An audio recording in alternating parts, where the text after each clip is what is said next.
Villas-Boas ne remplit pas la Serie A repoussée, retour des entraînements en Angleterre et en Espagne, Lautaro au cœur des stratégies et des Parisiens dans l'actualité mercato. C'est parti pour le journal Made in Foot du 19 mai. Et on commence en France avec l'Olympique de Marseille et son entraîneur André Villas-Boas. Le coach portugais semble plus proche que jamais de la démission, suite au départ de son ami Andoni Zubizarreta, le désormais ex-directeur sportif du club phocéen. Hier, AVB a même refusé une offre de prolongation, soumise par son président Jacques-Henri Hérault, comme le rapportent l'Équipe et la Provence. Celle-ci voyait l'ancien technicien de Chelsea repousser l'échéance de son bail d'1 an jusqu'en 2022, avec les mêmes conditions salariales.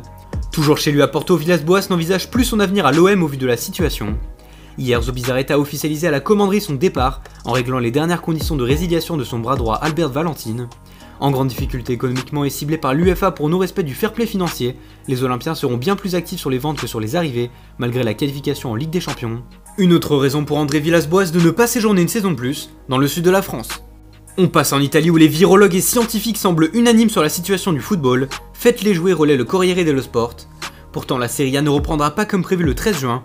En effet, hier, la Fédération italienne de football et le gouvernement ont décidé de suspendre toutes les compétitions jusqu'au 14 juin.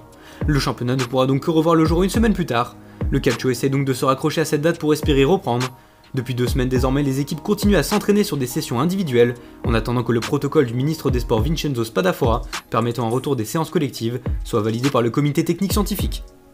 Direction l'Angleterre où les entraînements reprennent désormais par petits groupes de 5. Ce sont les clubs qui ont voté hier en conférence vidéo cette mesure, comme le rapporte le Star Sport. Sur le modèle de la Bundesliga qui a parfaitement réussi son retour le week-end dernier, les équipes de Première Ligue veulent assister à une reprise en passant par le démarrage des entraînements collectifs dès aujourd'hui. Richard Masters, le boss du championnat, a insisté sur l'importance de terminer la saison 2019-2020. Mais comme l'évoque le Métro Sport avec du retard, les clubs ne voudraient pas rejouer dès le 12 juin, mais repousser d'une semaine l'échéance pour pouvoir disposer de la meilleure préparation possible. Un point en Espagne où les entraînements collectifs ont eux aussi repris. À la une de Sport aujourd'hui, les Blaugrana se réunissent ensemble pour la première fois depuis 2 mois. Les Barcelonais se disent désormais prêts à reprendre la compétition comme Eden Hazard. Le Belge se sent très bien comme il le révèle à Marca. Blessé au péroné depuis 3 mois, l'ancien joueur de Chelsea est prêt à rejouer lors de la reprise, mais nécessite plus de travail physique et avec le ballon. On reste en Espagne avec du mercato et le dossier Lautaro à la une du Mundo Deportivo. Hier, le quotidien catalan décrivait la semaine chaude pour le Barça, dans sa quête de recruter Miralem Pjanic, Matías de Sciglio et donc l'attaquant argentin de 22 ans. Si un accord semble avoir été conclu à 60 millions d'euros incluant le départ de 2 Catalans en supplément, il faudra attendre de voir comment évolueront les négociations avec l'Inter. EMD décrit aujourd'hui le possible recrutement de Martinez comme stratégique. En effet, il permettrait de former un trio du futur, avec Frenkie de Jong 23 ans et Marc-André Ter Stegen 28 ans. Pour financer l'opération, Lautaro, Barcelone pourrait calculer ses coûts comme les Vox Sport. En effet, en quête de recruter Miralem Pjanic et Matías de Sciglio, les Blaugrana auraient la possibilité de toucher 25 millions d'euros en donnant seulement en échange Nelson Semedo à la Juventus. Cette somme surprenante servira ainsi à financer le transfert de Lautaro Martinez. Des semaines agitées sont à venir en Catalogne. Toujours de l'autre côté des Pyrénées, un mot sur des joueurs de Ligue 1. À l'affiche des Stadio Deportivo, Imran Louza. Le jeune Nantais de 20 ans plaît beaucoup au FC Séville d'après RMC.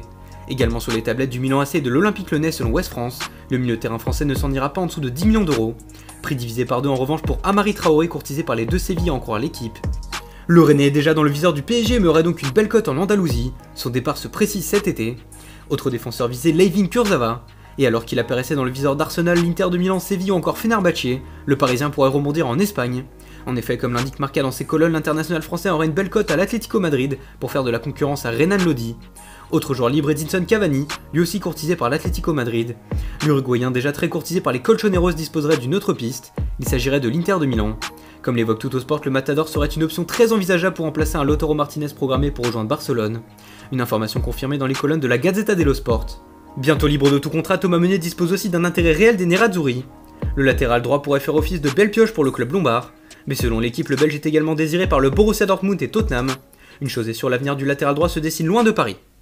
Merci à tous de nous avoir suivis, n'hésitez pas à vous abonner, à commenter et à liker la vidéo, et rendez-vous demain pour un nouveau journal Made in Foot.